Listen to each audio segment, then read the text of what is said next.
Hey guys, welcome back to Loft Sports. This is Seth, coming at you with the second edition of the Big Red Report. Just played South Alabama. We won 35-21, but guys, I think we can all agree we were hoping for a little bit more. All the hype coming into the season, the preseason ranking, gosh, I was just expecting so much more. I'm gonna kind of break it down, two sides of the ball, give a player of the game, and then throw a preview for next week. But first off, before I get into that, I just want to make a couple comments, and I just want to preach some patience with fans. I know how our fan base is. Guys, this is Scott Frost, okay? Yeah, the offense was terrible, and there's no other way to say it. We'll get into that, but trust this man. He's here for a reason. He's been a part of endless top 10 offenses. The game plan was super simple. We ran inside zone and power I don't know how many times. There was no rhythm. Guys coming in and out. I mean, that's not going to be the normal offense. We all know that. Just have faith in the man before you start chastising him too early. All right, guys. Going into a breakdown here. Let's restart that. I didn't like that. Go ahead. All right, guys. Starting with the breakdowns here. Let's talk about the offense. I mean, first thing that comes to mind is this was a 3-9 South Alabama team from last year. A team that had the 109th best defense in the country. We have a very good offensive skill set. We have a very good offensive scheme. There's no reason why our offense can't be one of the top 15 to even top 10 in the country.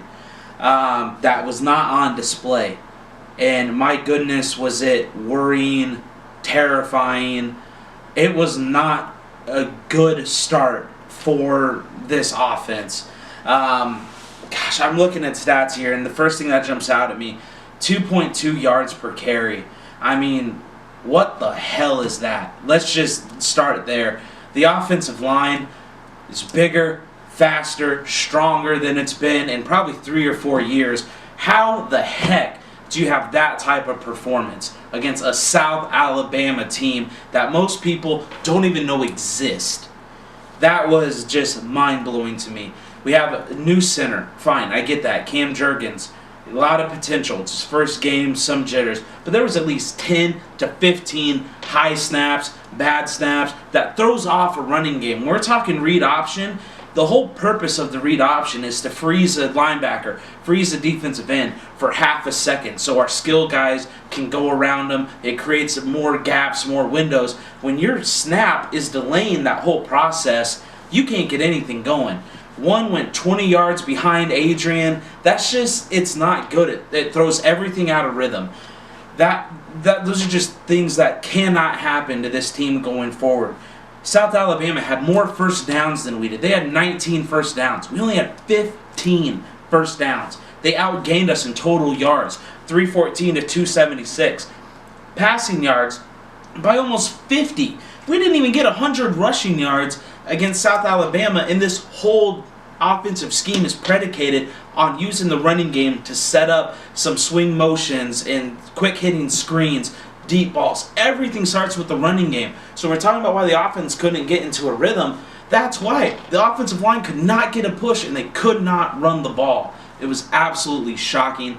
I know this team's better than that. I'm not going to worry too much about this offense, though. I really think it was just a terrible performance. This team, the skilled position players, the coaching staff, they're too good for this type of performance. I don't know if it was just a matter of keeping things simple. You know, I don't know how many of you guys really watch it too much, but a lot of times in Scott's offense, you have tackles pulling instead of guards, centers pulling. You have tight ends and tackles almost wrapping around each other. One tight end kicks down, tackle pulls out. Stuff you don't really ever see other offenses do. They really didn't do any of that. I think he kept things pretty simple. Why, I don't know. I think it's a decision he's going to regret. But that's all I got on the offense. Just have a little patience with these guys. Next week against Colorado will be the big test to see if we really should be worried or not. I'm going to trust the coach, trust our quarterback, and we'll see what happens next week. Moving on to the defense. Pretty appropriate I'm wearing my black shirts jersey since the defense, special teams literally saved the game for us. If you would have told me coming into this game that our defense would score more points than our offense, I would have laughed at you and said, if that happens, we're in trouble. That's pretty much how it was. This game could have been a lot. We honestly, I don't think we win without the defense's performance. You had guys stepping up, making plays all over the place. 5 takeaways, 4 sacks, 2 huge hits on the quarterback that forced fumbles. 1 was recovered in the end zone. When our team really needed a spark, the defense came through. That was so encouraging to see. I don't know when the last time a Nebraska team has intercepted a ball, returned it for a touchdown, held an offense to a 3-and-out the next series, and then returned a punt for a touchdown. That stuff just hasn't happened here in a long time. The fact that there's flashes and the capability of that happening again is so huge once this offense gets rolling. Now, with that being said, it also happens that they did give up 21 points. When the offense did turn the ball over, they scored every time. The defense has to step up on those quick change of possession things where you're not really expecting to go in. The offense has a turnover. You got to step up and you got to make plays. You can't allow South Alabama to drive the field on you at all. I know a couple of them were short fields, bad situations for the defense. Defense bailed themselves out most of the time. But against South Alabama, come on, guys. You just need to tighten it up and be a little bit better. I know it's the first game. I get that. But you have to be better if we want to do the things we want to do this year, which is win the West and contend for a Big Ten championship. The defense just has to be better. To highlight a couple guys here, I'm talking about Mo Berry. Mo, man, I love you, but damn it, you got to get more consistent, man. I know you had 12 tackles, but I saw you miss 3 in the backfield again. Got to tighten it up. In pass coverage, he's not that great in pass coverage. He can be isolated against a running back. Running backs are going to beat him 9 out of 10 times. He's a better player than that. He needs to step up.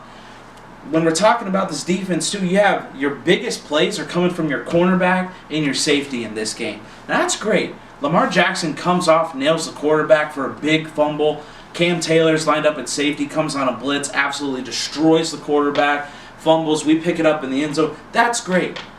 But corners and safety should not be the one killing the quarterback. That needs to be our linebackers. That needs to be our defensive line. I wasn't that impressed, to be honest, with this defensive line against South Alabama. Yeah, they didn't get torched on the ground. I get that. But you'd think they'd be able to pressure the quarterback more without having to rely on safeties and corners being used in the blitz game. That's a little worrisome. I don't know if they were really just trying to hold some things back for next week against Colorado or what. I hope so, because we're going to need a much better performance. And Chinander, our D coordinator, he's just got to call a better game, to be perfectly honest. But I love the energy of the defense, the confidence, the swagger, the ability to make plays. That saved the day. You got to give them credit for that. All right, so some players of the game here. On the offensive side, I'm not giving it to anybody. I'm really not. Wandell came in. He had 7 touches for over 54 yards. He's the only one I liked.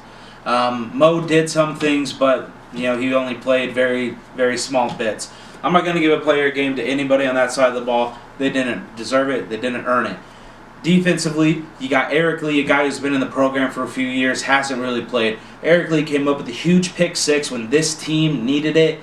Really got things going. And then Cam Taylor, he had a huge hit on the quarterback for a sack, forced the fumble, plays all over. Very physical player. That was great to see him in his second year taking a big step. I hope that continues.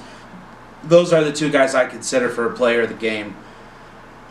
Alright guys, that's going to wrap it up here for the review of the South Alabama. Want to touch briefly on the Colorado game. Now guys, this is a big game now. Believe it or not, it's a much bigger game than I anticipated.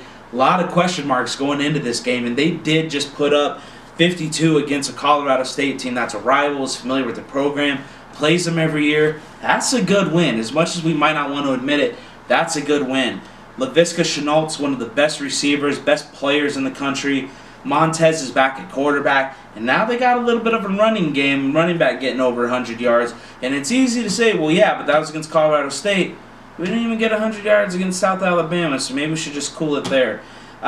This is going to be a big game. I do think we will come out on top, though. I think the offense gets it going. I'm expecting a big game from Adrian, big game from Wan'Dale Robinson. I think he's going to be the X factor in that defense. Hopefully we can get a couple more turnovers, big plays in the game to help springboard it. But that'll be it for this week.